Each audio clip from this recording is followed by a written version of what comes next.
बहुत खोजने पर भी जैसे केले के पेड़ में कोई सार दिखाई नहीं देता, वैसे ही इंद्रिय विषयों में भी कोई सुख दिखाई नहीं देता।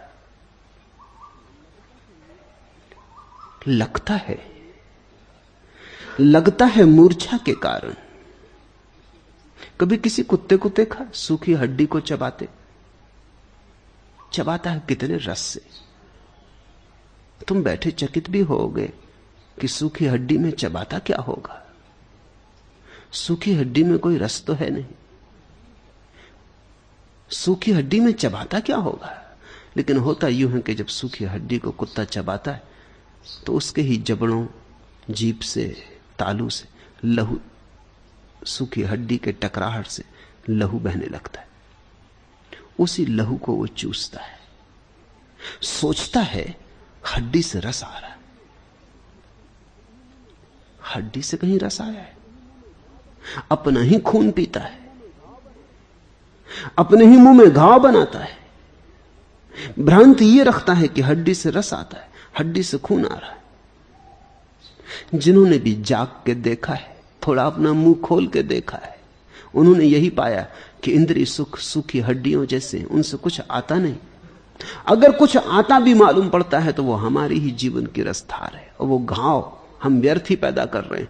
जो खून हमारा ही है उसी को हम घाव पैदा कर करके वापस ले रहे हैं।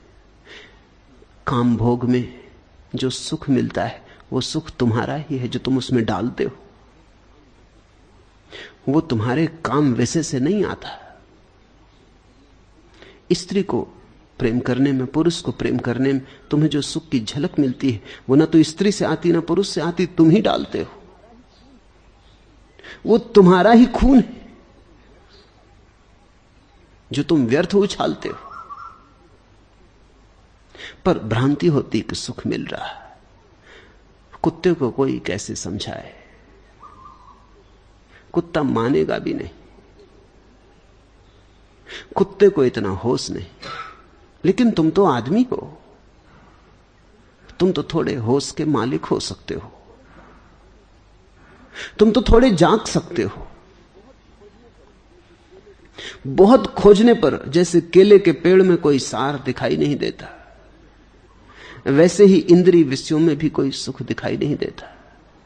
खुजली का रोगी जैसे खुजलाने पर दुख को भी सुख मानता है, वैसे ही मोहत और मनुष्य कामजन्य दुख को सुख मानता है।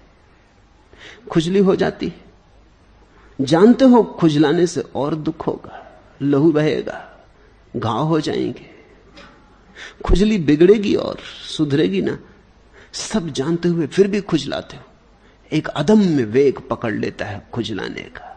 जानते हुए, समझते हुए, अतीत के अनुभव से परिचित होते हुए, पहले भी ऐसा हुआ है, बहुत बार ऐसा हुआ है, फिर भी कोई तमस, कोई मोह निद्रा, कोई अंधेरी रात, कोई मूर्छा मन को पकड़ लेती, फिर भी तुम खुजलाए चले जाते हो। तुमने कभी ख्याल किया, लोग जब खुजली को खुजलाते हैं तो बड़ी तेजी से खुजलाते, क्योंकि वो डरते कि उन्हें भी पता है अगर धीरे धीरे खुजलाया तो रुक जाएंगे। बड़े जल्दी खुजला लेते, अपने को ही धोखा दे रहे हैं। मांस निकल आता है, लहू बह जाता है, पीड़ा होती, जलन होती, फिर वही अनुभव। लेकिन दोबारा फिर खुजली होगी तो तुम भरोसा कर सकते हो कि तुम न खुजलाओगे। कितनी बार तुमने क्रोध किया, कितनी बार क्रोध से तुम विषाद से भरे, कितनी बार तुम काम में गए, कितनी बार हताश वापस आए, कितनी बार आकांक्षा की और हर बार आकांक्षा टूटी और बिखरी। कितनी बार स्वप्न संजोए, हाथ क्या लगा, बस राख ही राख हाथ लगी। फिर भी दोबारा जब आकांक्षा पकड़ेगी, दोबारा जब क्रोध आएगा, दोबारा जब काम का वेग उठेगा, तुम फिर भटकोगे। मनुष्य अनुभव से सीखता ही नहीं, जो सीख लेता है वही जाग जाता है। मनुष्य अनुभव से निचोड़ता ही नहीं कुछ।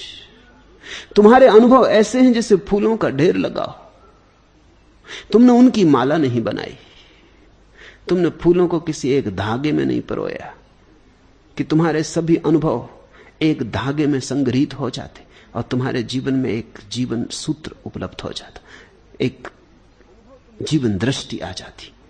अनुभव तुम्हें भी वही हुए हैं जो महावीर को। अनुभव में कोई भेद नहीं। तुमने भी दुख पाया है, कुछ महावीर ने ही नहीं। तुमने भी सुख में धोखा पाया है, कुछ महावीर ने ही नहीं। फर्क कहां है? अनुभव तो एक से हुए। महावीर ने अनुभवों की माला बना ली। उन्होंने एक अनुभव को दूसरे अनुभव से जोड़ लिया। उन्होंने सारे अनुभवों के सार को पकड़ लिया। उन्होंने उस सार का एक धागा बना लिया। उस सूत्र को हाथ में पकड़ के वे पार हो गए।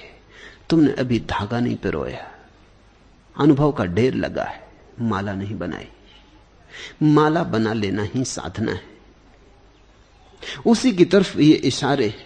खुजली का रोगी जैसे खुजलाने पर दुख को भी सुख मानता है, वैसे ही मोहातर मनुष्य कामजन्य दुख को सुख मानता है। थोड़ा समझो,